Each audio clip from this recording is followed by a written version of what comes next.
mungkin banyak orang yang berpikir waduh ya, enaknya bilang sekarang gitu. Padahal sebenarnya proses yang saya panjang dan banyak hal yang udah saya jalanin gitu. Dimana saya pertama kali casting itu di 2014 sampai akhirnya syuting pertama kali itu di 2015. Nah artinya sekitar hampir setahun saya casting gitu nggak keterima. Lalu di 2015 saya sempat kasih kesempatan untuk syuting pertama kali sinetron yang mana sinetronnya nggak jadi tayang.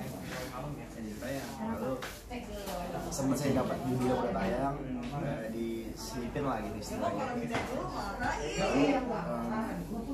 tapi dapat peran di second lead ya biasa, kurang bantu kurang mendukung sampai akhirnya di 2018 di mana saya di 2017 sayapnya sempat plus tadi sempat saya di Brownies tadi saya bahas bahwa saya sebenarnya ngasihin titik terendah plus di tahun 2017 saya dan akhirnya dapat menjadi peran utama dan peran yang benar-benar sentral itu di 2018 itu menjadi titik balik dalam kehidupan saya dan saya akhirnya mulai dapat peran utama bermain di beberapa judul FTV sinetron dan sempat saya turun lagi tuh waktu itu turun lagi naik turun saya sempat naik turun sampai akhirnya di 2019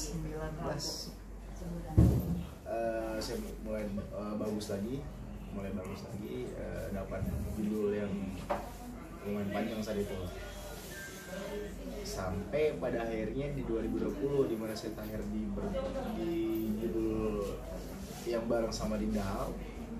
Lalu banyak fans yang mungkin baper dengan kedekatan saya dengan Dinda Hal. Lalu di 2020-nya ketika saya datang ke nikahannya Dinda, banyak orang ngerasa wah kasihannya nggak bilang dekat sama siapa dan ternyata Dinda nikah sama siapa gitu kan.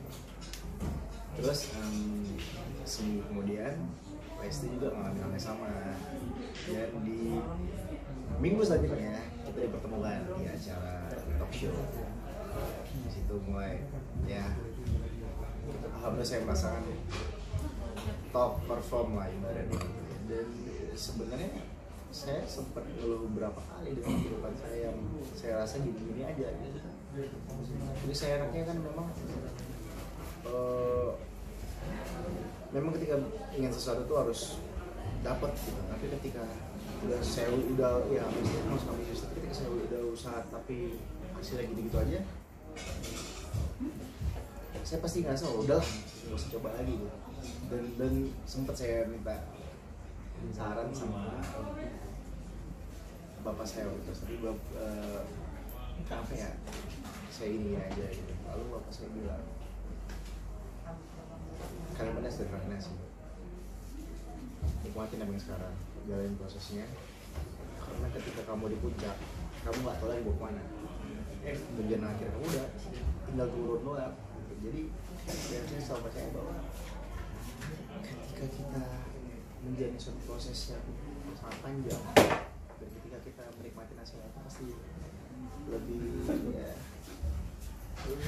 lebih berasa lagi dan orang dan ya makanya saya bersyukur sih, maksudnya saya dapat keberkahan suatu keberkahan atau suatu ibaratnya top perform di mana usia saya udah mulai matang secara pemikiran, secara sikap dan mungkin emang ini cara Tuhan untuk menaikkan derajat saya di usia sekarang.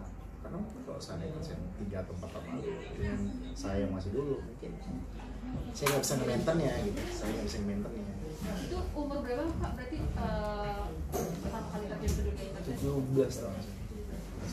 Itu awalnya di usia segitu emang punya sendiri? 17 tahun saya merantau ke Jakarta, saya dari Medan ke Jakarta. Itu keinginan sendiri atau emang pengen di dunia? Keinginan. Awalnya tujuan utama saya bukan di artis sebenarnya. Kayak sambil kuliah sih saya. Saya ditawarin untuk casting karena awalnya biasanya saya modeling. Sebelum saya balik ke Jakarta saya udah ikut modeling, yang mana saya sempat ikut salah satu tabloid, eventnya tabloid salah satu majalah ternama saya, dan juara 1. cuma posisinya saat itu adalah saya masih sekolah, jadi memang harus Jakarta Medan, dan ketika saya udah tamat sekolah, udah menyelesaikan pendidikan SMA, saya memutuskan untuk merantau ke Jakarta. Yang tadinya memang tujuan utamanya sebenarnya bukan itu kuliah, jadi ya sambilan lah saat itu. Dan ternyata ketika saya udah ngerasakan syuting, kuliahnya malah wah pasti malah nggak jadi kuliah gitu. Dikuliahin saya sering sama orang tua saya. Berarti kuliah belum lanjut lagi? Nggak lanjut saya. Ada keinginan buat nerusin? Karena udah kayak asik kan, enjoy kerja. Sekarang saya menikmati apa yang saya jalanin. Siapa mungkin orang yang paling berjasa selama perjalanan karir Kabila? Pasti pertama adalah orang tua kita, itu orang keluarga dan orang tua. Dan ada teman saya juga sih, adiknya ibu saya, yang memang sering nemenin saya ke sana. Saya ikut lomba model di Jakarta, dia sering nemenin saya ke Jakarta. Dan dia memang sangat support saya, dan ketika saya memutuskan untuk terjun ke dunia modeling, yang mana saya tadinya nggak mau, karena kan basic saya pemain bola tadinya.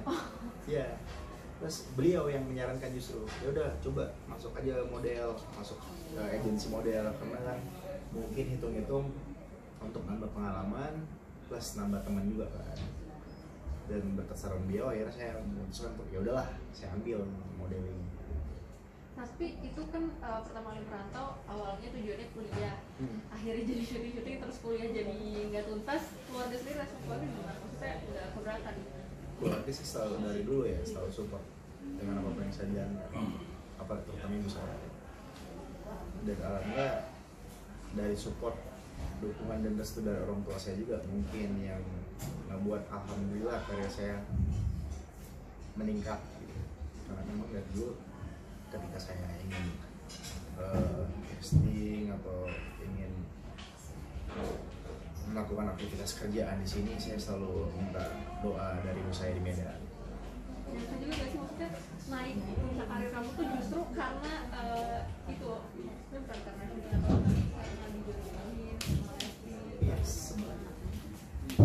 Terutama pas di sama di Dahau itu kan hadir di sini kan, ternyata bikin nama kamu. Iya, berdua mata sisi sih. Di satu sisi ya, saya selalu percaya bahwa setiap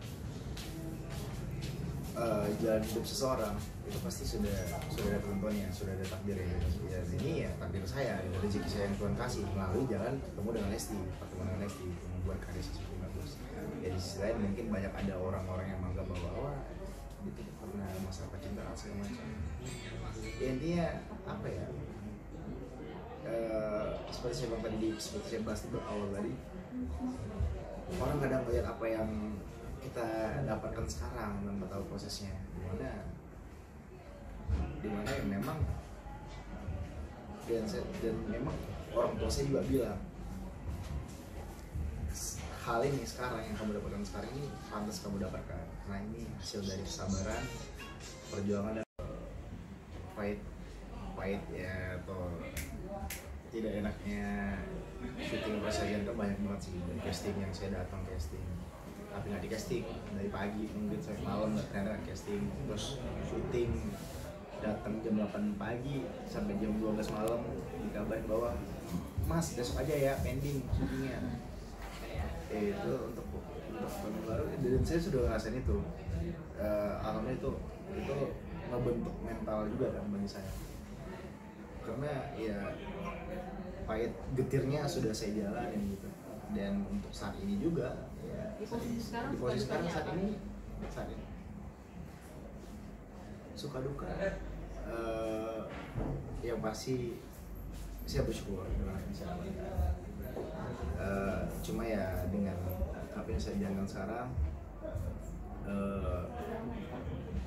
saya sadar bahwa saya sebagai public figure mungkin lebih ke ini sih, lebih hati-hati dalam menjaga lisan, karena saya sekarang saat ini bersorotan, lebih kayak itu aja sih. Dan mungkin awal-awal sih saya ngerasa jengah sih sedikit, karena banyak fans, dengan banyaknya fans pasti banyak banget yang kayak ngedirect saya, berusaha ngedirect saya, Rizky kamu harus gini dong, kamu harus gitu dong.